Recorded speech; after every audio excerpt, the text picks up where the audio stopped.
Vous êtes-vous déjà demandé comment une voix puissante peut résonner à travers les changements et les défis de l'Église? Aujourd'hui, nous vous proposons une expérience unique. Écoutez les paroles du Père Bill Cassay, qui s'est adressé avec passion et profondeur au cœur même de l'Église moderne. Son homélie, puissant appel à l'éveil spirituel, explore les transformations et la tiédeur croissante au sein de l'Église, offrant un message urgent et pourtant extrêmement actuel. Et pour que personne ne manque un seul mot de cette profonde réflexion, nous avons traduit l'intégralité homélie pour vous. Je commencerai par une lecture du livre de l'Apocalypse, chapitre 3, commençant par le verset 4. L'Amen, le témoin fidèle et véritable, source de la création de Dieu, dit « Je connais tes œuvres, je sais que tu n'es ni froid ni bouillant. J'aimerais que tu aies froid ou chaud, mais comme tu es tiède et que tu n'es ni l'un ni l'autre, froid ni chaud, je vais te vomir de ma bouche. Tu dis, je suis riche et j'ai des biens en abondance et je n'ai besoin de rien, et tu ne sais pas que tu es misérable, misérable, pauvre, aveugle et nu. Je te conseille d'acheter chez moi de l'or raffiné pour le feu, afin que tu sois riche, et des robes blanches pour que ta honte ne soit pas exposée, et un onguent pour oindre tes yeux, afin que tu vois. Ceux que j'aime, je les réprimande, et correcte. Je sais donc que je suis sincère et que je me repens. Avant de commencer, permettez-moi de vous dire ceci aujourd'hui, avec l'aide de la grâce de Dieu. J'essaierai de parler en toute honnêteté, et parfois je serai douloureusement, peut-être même brutalement sincère. Certains d'entre vous n'aimeront peut-être pas ce que j'ai à dire ce matin.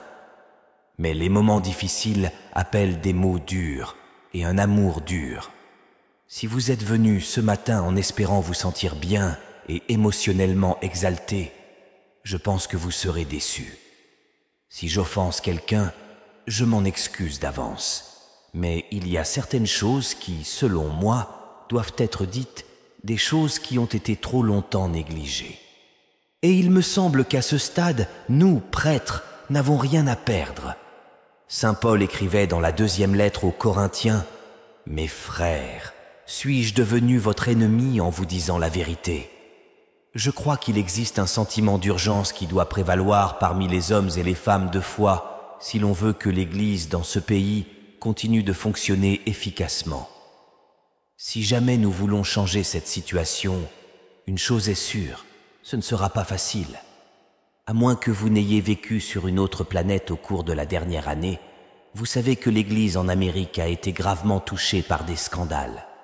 L'archevêque Fulton Sheen a comparé l'Église à l'arche de Noé, qui transporte le reste des fidèles vers le salut à travers les tempêtes de la vie, les marées du mal dans le monde, et a déclaré qu'avec tous ces animaux dans l'arche de Noé pendant tout ce temps, vous pouvez être sûr qu'il y a eu des moments où ça a commencé à sentir assez mauvais là-dedans. C'est comme ça avec l'Église, ça sent pas mal en ce moment, le genre de scandale qui sente le ciel.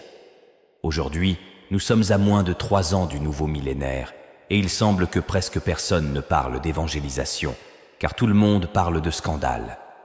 Des scandales des plus choquants et des plus abominables perpétrés par des âmes consacrées qui ont commis leurs crimes souvent de manière incroyable, au vu et au su des autorités ecclésiastiques qui ont simplement choisi de ne rien faire pour les arrêter. Que Dieu ait pitié d'eux, que Dieu ait pitié de leurs âmes. En conséquence, la nouvelle évangélisation que nous espérions et pour laquelle nous avons prié s'est arrêtée dans son élan. Elle est coincée dans la boue, coincée dans le M de la corruption, et notre nouveau printemps de l'Église s'est transformé en un autre hiver froid d'incrédulité. Et je ne sais pas pour vous, mais je ne m'en suis toujours pas remis. Je suis absolument en colère contre tout cela. Je me mets encore en colère parfois, croyez-moi. Saint Paul disait « Qui m'a entraîné au péché? Ne devrais-je pas m'indigner? Est-ce que je veux que quelque chose soit fait à ce sujet? Croyez-moi, oui. Suis-je horrifié par tout cela? Sans doute. Suis-je surpris? Suis-je choqué par tout cela? En aucun cas. Quiconque savait quelque chose de ce qui s'est passé dans l'Église, dans les séminaires, au cours des 30 dernières années, aurait pu le voir il y a longtemps. C'était tout à fait prévisible et, permettez-moi d'ajouter, évitable. Mais je dois vous dire que ma patience s'épuise avec ceux qui minimisent, banalisent la gravité, l'énormité, les effets dévastateurs de ces scandales sur l'Église. Ceux qui adoptent une attitude indifférente et insouciante face à tout cela. Depuis 7 mois, j'écoute ad nauseam ceux qui disent « Oh, eh bien, vous savez, nous aurons toujours des scandales. Il y a toujours eu des scandales dans l'Église et il y en aura toujours d'autres. Vous savez, Judas et tout ça. Ne t'inquiète pas. Détends-toi, tout est prévu. C'est juste une petite purification que nous traversons. Dieu arrangera tout. Tout sera résolu assez tôt. Ce n'est pas grave. Continuons comme ça. Habituel. Mais je tiens à vous dire, mes amis, que ce genre de discours n'est peut-être que pure présomption. L'idée selon laquelle nous ne devrions rien faire pour corriger cette situation maintenant, ne me dites pas que les scandales, la corruption morale, la dépravation devraient être la norme dans l'Église, la norme pour nous, catholiques.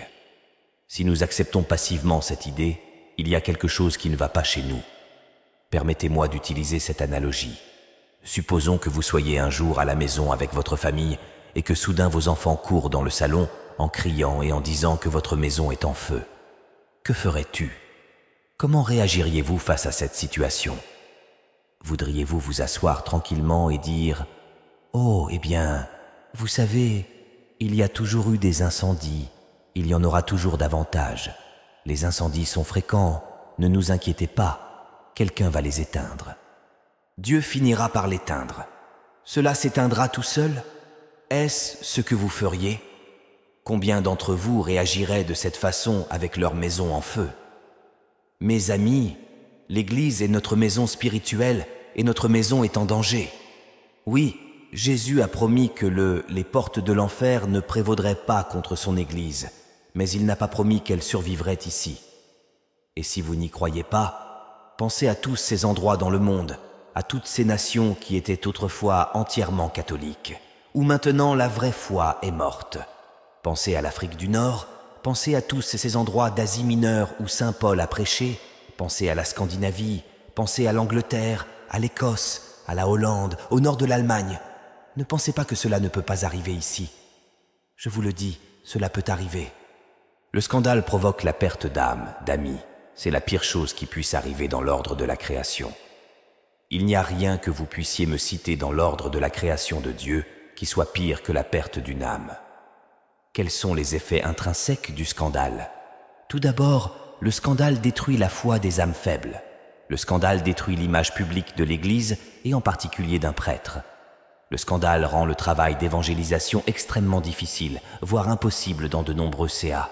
Le scandale porte atteinte à l'autorité morale de l'Église. Le scandale est comme une bombe à neutrons qui explose dans l'Église. Vous voyez, les bâtiments sont toujours debout, les murs sont toujours debout, mais il y a une pollution mortelle à l'intérieur comme à l'extérieur. C'est un meurtrier.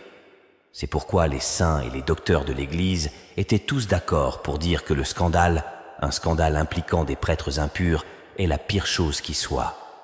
L'accord selon lequel le scandale impliquant des prêtres impurs est la pire chose qui puisse arriver à l'Église. Je suggérerais qu'un peu de « que ferait Jésus » est nécessaire ici. L'Évangile nous montre clairement que notre Seigneur a adopté une ligne très dure contre le scandale. Certaines de ses paroles les plus dures dans l'Évangile s'adressaient à ceux qui faisaient scandale. Jésus a pris une position ferme. Saint Thomas d'Aquin, le docteur angélique, a également enseigné que les fidèles laïcs ont le droit absolu d'attendre et d'exiger non seulement une saine doctrine, mais aussi un bon exemple de la part du clergé et des dirigeants de l'Église. S'ils n'y parviennent pas, ils ont également le droit de faire pression pour des réformes et l'élimination des éléments corrompus, sinon ils obtiendront ce qu'ils méritent. Le défunt père William Haight, érudit des Écritures, avait l'habitude de dire que la Bible montre clairement qu'il existe 2 types de personnes que Dieu punira. Les méchants, ceux qui font le mal, et avec eux les bons qui ne font rien, les bons qui peuvent. Ça ne l'aide pas, il l'arrête. Écoutez, il faut comprendre que les scandales et la corruption de certains prêtres et évêques, la médiatisation constante et l'humiliation publique de l'Église depuis le début de l'année sont une purification. C'est un feu purificateur qui, si Dieu le veut, apportera le bien qui émergera de ce chaos. Mais c'est bien plus qu'une simple purification. C'est aussi une épreuve. Ce n'est rien de moins que la main de Dieu sur l'Église dans cette partie du monde pendant 40 ans d'infidélité, de corruption, de désobéissance, de dissidence, de prospérité et, oserais-je dire, d'arrogance. Ce sont 40 ans de catholicisme tiède. Nous devons faire très attention à ce que Dieu ne nous vomisse pas de sa bouche. Dieu permettra, s'il le veut, que les dégâts causés par les scandales purifient le clergé, les séminaires, les universités d'une certaine corruption. Mais rappelez-vous que la réforme protestante a également eu cet effet. Les historiens conviennent que la cause principale du protestantisme était la corruption du clergé catholique. Le mouvement protestant a finalement forcé le clergé catholique à se réformer, mais le mal était fait. Nous vivons chaque jour avec les terribles effets de la réforme. Les saints nous l'ont enseigné.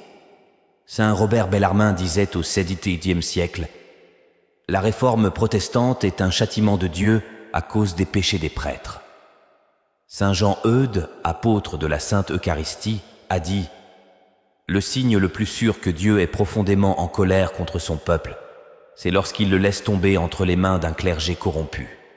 Frères et sœurs, sachez que les prêtres qui commettent ces abominations, ces prêtres qui font des choses qui feraient rougir les prostituées, sont des hommes qui ont rejeté depuis longtemps la vraie catholicité. Ils ont adopté depuis longtemps la mentalité d'évolution sexuelle qu'ils voient avec le rejet de l'encyclique du pape Paul VI, la confirmation de l'enseignement intemporel de l'Église sur le caractère sacré de la vie humaine et de la sexualité. Avec le rejet des 6e et 9e commandements, avec le rejet de la vertu de chasteté, vient la mentalité qui considère le sexe comme une simple fonction biologique, une activité animale, une satisfaction de soi, un plaisir en soi, un jeu. Alors pourquoi ne pas en obtenir le plus possible, par tous les moyens possibles? Comme l'a dit récemment mon ami le père Brian Mady, théologien dominicain, les scandales que nous voyons dans l'Église sont la manifestation du fait que de nombreux prêtres et évêques ont tout simplement cessé de croire à la réalité des péchés sexuels. Le regretté cardinal Patrick O'Boyle de Washington, D.C. a déclaré « S'ils pensent de cette façon, ils agiront de cette façon. » C'est du bon sens, mes amis. Vous comprenez maintenant pourquoi tant de catholiques n'ont pas entendu de sermon sur la moralité sexuelle depuis plus de 30 ans. Bien sûr, je suis un père de miséricorde, et notre ordre a l'évangélisation comme principal apostolat. La plupart d'entre nous sont des prédicateurs itinérants, nous donnons des missions paroissiales, des retraites, des dévotions de toutes sortes à travers tout le pays. Au cours des 15 dernières années, nos prêtres ont prêché dans 49 États et 6 provinces canadiennes. J'ai parlé à de nombreux pasteurs à travers le pays et j'ai entendu des histoires et des plaintes horribles. Il n'y a probablement rien que vous puissiez me dire sur la situation dans votre paroisse que je n'ai déjà entendu. Et je veux leur dire ce qu'ils me disent partout où je vais. Tout d'abord, notre peuple est fatigué du catholicisme tiède et dilué. Ils en ont assez de la prédication catholique superficielle, insipide, ennuyeuse et sans engagement. Ils en ont assez de recevoir des doctrines incorrectes, fausses ou rien du tout. Ils sont fatigués du manque de catéchèse solide pour nos jeunes. Ils en ont assez. Ils en ont assez des programmes d'éducation sexuelle néfastes qui ne font que stimuler la curiosité naturelle des jeunes et les inciter à expérimenter à partir de leur expérience personnelle. Ils sont fatigués du manque d'exhortation morale en chair et dans les salles de classe, du manque de véritable enseignement sur le péché, la vertu, les commandements, la confession, etc. Ils sont également fatigués des dirigeants de l'Église qui semblent avoir peur de porter des jugements moraux, qui semblent avoir peur de se lever publiquement et de dire les choses telles qu'elles sont et de défendre la foi comme ils sont obligés de le faire par le Christ. Ils semblent craindre le jugement de tous, sauf de Dieu. Vous savez, l'autorité morale est comme le tissu musculaire. S'il n'est jamais utilisé, s'il n'est jamais exercé, il finira par s'atrophier et mourir. C'est là où nous en sommes maintenant. Je peux aussi vous dire que notre peuple en a assez des bergers qui semblent plus intéressés à protéger les loups que les moutons. Les gens me disent qu'ils en ont assez. Ils en ont assez du modernisme, des absurdités du nouvel âge qui leur sont inculquées à la place de la vraie foi dans de nombreux endroits de l'Église aujourd'hui. Ils sont fatigués de la spiritualité superficielle, de la spiritualité enfantine pleine de papillons, de drapeaux et de ballons. Ils en ont assez de l'irrévérence dans la messe, des abus liturgiques, de la banalisation et de la mauvaise manipulation des espèces sacrées. Le Concile de Trente a déclaré que là où il y a de l'irrévérence, il y aura de la corruption en général. Bref, je vous dis que la grande majorité des catholiques ordinaires, tels que je les vois, en ont assez de la corruption doctrinale et morale de l'Église et du scandale qui l'accompagne, comme la nuit succède au jour. Il y a eu, et il n'existe plus aujourd'hui de nouvelle Église catholique américaine. Faites ce que vous voulez, Église catholique. Tout ça, c'est dommage, c'est un mensonge, ça vient du diable, ça pue.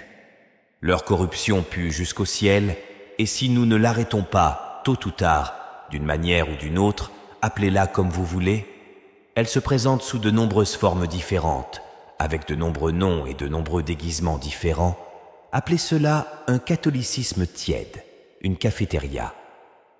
Le catholicisme, le modernisme théologique, le catholicisme libéral américain, le rationalisme ou le relativisme, quel que soit le nom que vous préférez, est une maladie mortelle. En fin de compte, cela conduit à la paralysie de la foi et à la ruine des âmes. Le catholicisme sous toutes ses formes peut avoir des racines dans beaucoup de choses. La perte de la foi, le laxisme moral habituel dans la foi, les péchés habituels, le manque de prière, l'orgueil matériel, la prospérité spirituelle paresseuse, la pure paresse, la mondanité ou toute autre chose, mais il semble que leur mentalité s'est infiltrée. Partout et presque partout dans la vie catholique d'aujourd'hui, dans une plus ou moins grande mesure, elle a infiltré les écoles paroissiales, les études bibliques, le RCIA, les programmes de formation religieuse, les bureaux de la chancellerie et la prédication liturgique. Vous pouvez le nommer. Il y a quelque temps, j'ai entendu parler d'un programme RCI dans une paroisse dirigée par 2 religieuses, et dans une classe, elles enseignaient la messe et l'Eucharistie. À un moment donné, ils ont eu un débat avec un converti au sujet de la présence royale. Vous voyez, un côté a défendu la présence réelle et l'autre l'a niée. Essayez de deviner quel camp a défendu la présence royale et quel camp l'a niée. Si vous deviniez que les convertis défendaient la présence royale, vous auriez raison. J'ai également entendu parler d'un programme d'éducation religieuse dans un programme d'éducation des adultes dans une classe enseignée par une autre religieuse. Cela enseigne aux gens que nous, en tant que catholiques, ne croyons plus que Jésus-Christ est le seul chemin vers le salut. Il leur enseigne que les chrétiens sont sauvés par Jésus, les musulmans par Mahomet, les bouddhistes par Bouddha, les hindous par Brahma, Shiva et Vishnu, etc. La Société théologique catholique d'Amérique a récemment publié un document disant que nous devons surmonter l'idée selon laquelle il n'y a pas de salut sans Jésus-Christ et que nous devons renoncer à l'idée que le Christ est le seul chemin vers le salut. Voyez-vous, ce sont les fruits pourris d'un catholicisme tiède qui conduit au syncrétisme religieux et à l'indifférence qui... Cela nous amène à l'idée que non seulement une dénomination vaut une autre, mais qu'une religion vaut une autre, et que Jésus n'est qu'un sauveur parmi tant d'autres. C'est l'erreur mortelle de notre époque. Nous tous, pécheurs qui avons besoin de la miséricorde de Dieu, devons être honnêtes avec nous-mêmes et examiner notre conscience. Si vous reconnaissez les signes révélateurs, si vous voyez certains symptômes chez vous, si vous les voyez chez vous, dans votre famille, dans votre paroisse, n'importe où, s'il vous plaît, frères et sœurs, le moment est venu de faire quelque chose. Apportez des changements dans votre vie si ce n'est pas déjà fait. S'il vous plaît, reconstruisez votre vie intérieure. S'il vous plaît, essayez d'être fidèle à la méditation et à la lecture spirituelle chaque jour. Recommencez à prier pour l'amour de Dieu. Priez comme vous ne l'avez jamais fait auparavant. Agenouillez-vous devant le Saint-Sacrement chaque fois que vous le pouvez. Assistez à la messe quotidienne si vous le pouvez. Faites pénitence. Invoquez la miséricorde de Dieu. Ajoutez le chapelet de la miséricorde divine à votre routine de prière quotidienne. C'est d'une importance cruciale. L'Église est gravement blessée dans ce pays et je ne pense pas exagérer lorsque je dis que mes amis, ne le remettez pas à plus tard, ne comptez pas sur les autres pour le faire à votre place. Il n'y a pas de temps à perdre. Notre temps pourrait être court. L'évêque Shin avait l'habitude de dire qu'avant que la main de Dieu ne tombe sur le monde, elle tombe toujours sur l'Église. Sans aucun doute, la main de Dieu est sur l'Église. Qu'arrivera-t-il au monde? Seul Dieu sait. J'ai peur que ce ne soit pas joli. Qu'est-ce qui ne va pas dans l'Église? Voulez-vous connaître la réponse à cette question? Honnêtement, nous devrions tous nous regarder dans le miroir spirituel, car en fin de compte, c'est nous qui sommes ce qui ne va pas avec l'Église. Je suis ce qui ne va pas dans l'Église. Beaucoup d'entre vous sont à l'origine de ce qui ne va pas dans l'Église. Nous n'avons pas pris au sérieux l'appel de Dieu à la sainteté de la vie, et maintenant nous devons tous allumer nos bougies, cesser de maudire les ténèbres et essayer de changer cette situation. Situation critique. Regardez autour de vous. Avez-vous besoin de la preuve, de l'évidence qui pourrait vous convaincre du fait que Dieu n'est en réalité qu'une faible priorité dans votre vie et dans votre famille? Demandez-vous si votre vie quotidienne est caractérisée par la paresse spirituelle, le temps perdu, le volume de la prière, la dépendance à la télévision, le tabernacle du diable, la tolérance du péché, les péchés habituels avec lesquels vous vous contentez de vivre, voire les péchés véniels. Y a-t-il un manque de dévotion dans votre vie? Votre vie est-elle dominée par le respect humain, la complaisance envers le monde, le silence face au péché, à l'erreur et au mal? Par exemple, semblez-vous toujours garder la bouche fermée lorsque vous entendez quelque chose contre le Christ, son Église, notre foi, lorsque vous êtes parmi vos amis, connaissances et collègues? Laissez-vous vos enfants rester à la maison alors qu'ils devraient assister à la messe en semaine?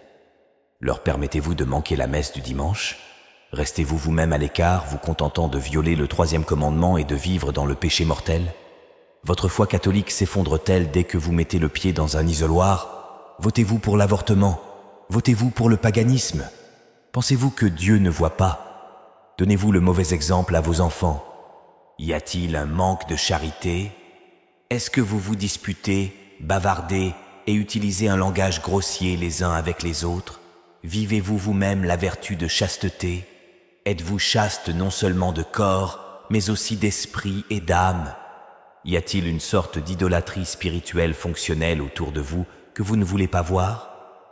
La meilleure utilisation de votre temps, de vos talents, de vos efforts et de votre énergie semble-t-elle toujours être consacrée à la recherche de plus d'argent, de plus de biens matériels, de bien-être matériel, d'honneur, de reconnaissance, d'apparence physique? Le sport nous aide, Dieu nous aide. Le sport est l'une des grandes idoles des temps modernes, vous savez? Si nous recherchions le royaume de Dieu avec la même passion et la même énergie avec lesquelles nous cherchons à gagner dans le sport, alors nous serions véritablement une seule nation sous Dieu. Mais dans l'état actuel des choses, nous souhaitons évidemment supprimer ces mots du serment d'allégeance, qui est déjà devant les tribunaux. Dans l'Ancien Testament, Dieu punissait les Israélites lorsqu'ils se tournaient vers les idoles. Ils adoraient de faux dieux, dont le faux dieu Baal. Nous n'adorons plus Baal, nous adorons désormais le dieu du Baal, non?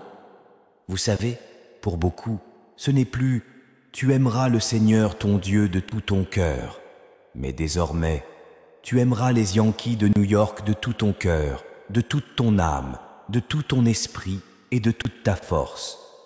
Vous ne prendrez pas le nom des Dodgers en vain, mais à quoi cela servirait-il à un homme de remporter le Super Bowl et de perdre son âme? Je suis toujours fasciné par ça, quand on parle de sport. Vous savez, chaque fois qu'une équipe connaît une saison misérable, perd chaque match, se fait battre sur le terrain, l'entraîneur dira toujours à la presse que c'est une année de reconstruction. Eh bien, cela a été une année désastreuse pour l'Église. Pour l'Église, c'est vraiment une année de reconstruction. Alors commençons à reconstruire maintenant, tout de suite. Je dis ceci, que chaque homme et chaque femme qui aime l'Église fasse tout ce qui est en son pouvoir pour attiser ce feu, cette flamme du Saint-Esprit, partout où elle a été éteinte par un catholicisme tiède. Jésus a dit « Je suis venu jeter le feu sur la terre, comme j'aspire à voir cette flamme allumée. » Vous pouvez commencer par le laisser gouverner à nouveau votre maison et ensuite commencer à restaurer le respect dans nos églises. Cela peut être fait. Ne dites pas que vous ne pouvez rien faire. Vous pouvez toujours prier.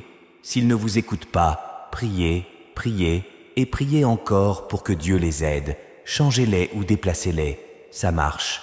Je l'ai vu faire. Sainte Thérèse de Lisieux disait « La prière touche bien mieux les cœurs que les paroles. » Elle dit « Je sais par expérience que la prière est une arme invincible. » Maintenant, je veux lire une partie d'une lettre d'un courageux pasteur de Chicago qui a décidé de faire quelque chose pour restaurer le respect dans sa paroisse. Et il a écrit cette lettre à ses paroissiens. Je veux partager une partie de cette lettre avec vous.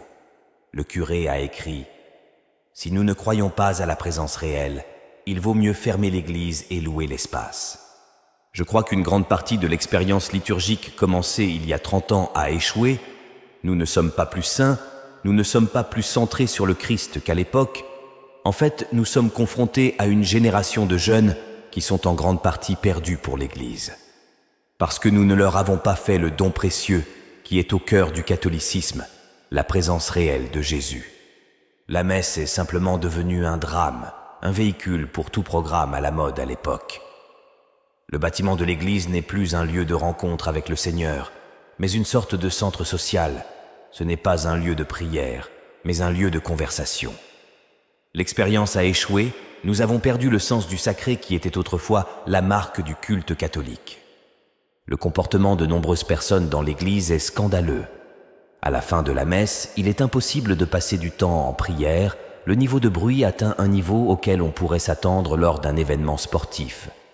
Le salut de la paix ressemble au réveillon du Nouvel An dans la plupart des églises, sans offenser personne. Mais il continue en disant « Nous enseignons à nos enfants, par ce que nous faisons et par la façon dont nous nous comportons, qu'il n'y a rien de spécial dans ce petit rond blanc. Chose, c'est juste un morceau de pain. » Je me souviens d'être entré dans l'église un après-midi et d'avoir trouvé des hommes de la paroisse fumant et buvant de la bière juste devant le tabernacle alors qu'ils travaillaient sur un projet liturgique ou autre.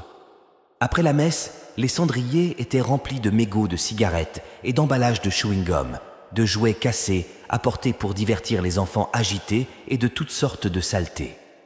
C'est pourquoi j'ai décidé de restaurer le tabernacle à sa place d'origine au milieu du sanctuaire et de lancer une campagne de rééducation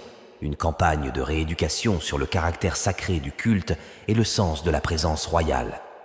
Cela veut dire que j'insisterai et insisterai jusqu'à ce que le sens du sacré soit restauré. Je vous rappelle qu'un silence respectueux doit être maintenu dans l'église. La nourriture, les jouets et les discussions seront les bienvenus dans d'autres lieux, mais l'église est le lieu de rencontre avec le Dieu vivant. Ce ne sera pas une politique populaire, mais cela n'a pas d'importance. La suppression du Saint-Sacrement a abouti à l'intronisation du clergé et, pour ma part, j'en ai marre. La messe est devenue un prédivertissement, le célébrant est tout. Je suis un pécheur sauvé par la grâce, comme vous, pas le centre de l'Eucharistie. Laissez-moi prendre la place qui me revient devant le Seigneur, au lieu d'être à la place du Seigneur, s'il vous plaît. Permettez-moi de remettre le Christ au centre de nos vies communes, là où il appartient. Je loue ce pasteur, il a du courage, c'est ce dont nous avons besoin dans l'Église aujourd'hui. C'est le véritable renouveau spirituel dont nous avons besoin dans l'Église aujourd'hui. Mes amis, laissez-moi vous dire quelque chose. C'est douloureux de devoir rester ici et parler de toutes ces choses terribles qui se sont produites dans l'Église. Mais j'ai l'impression de parler d'expérience. Vous savez, j'ai vécu avec un catholicisme tiède toute ma vie, quand j'étais enfant toutes ces années.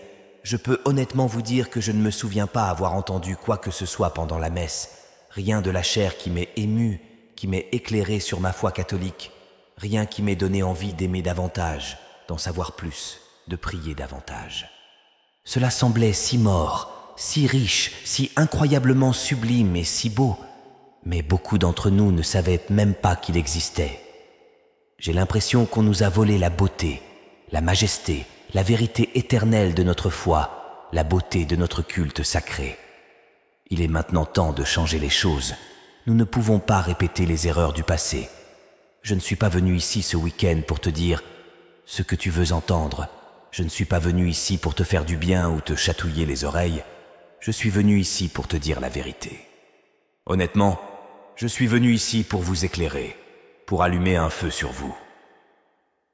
Dieu a dit au prophète Jérémie, « Maudits soient ceux qui font l'œuvre du Seigneur sans enthousiasme. » Si vous dites que vous aimez l'Église et que vous ne pouvez pas vous enthousiasmer pour elle maintenant, quelque chose ne va pas. Je vous demande à tous de faire tout ce qui est en votre pouvoir, que chaque homme et chaque femme qui aime l'Église se lève, s'exprime, se lève pour mettre fin au catholicisme tiède. Et je vous laisse avec les paroles de Padre Pio, Saint Pio de Pietrelcina. Enfants spirituels, restez fermes dans votre résolution, restez dans le bateau dans lequel le Christ vous a placé et laissez venir la tempête et l'ouragan. Vive Jésus! Non, ils périront. Qu'y a-t-il à craindre? Que le monde bascule, que tout soit dans l'obscurité, la fumée et le bruit. Dieu est avec nous. Que la bénédiction de Dieu Tout-Puissant, le Père, le Fils et le Saint-Esprit descendent sur vous et demeure avec vous pour toujours. Amen.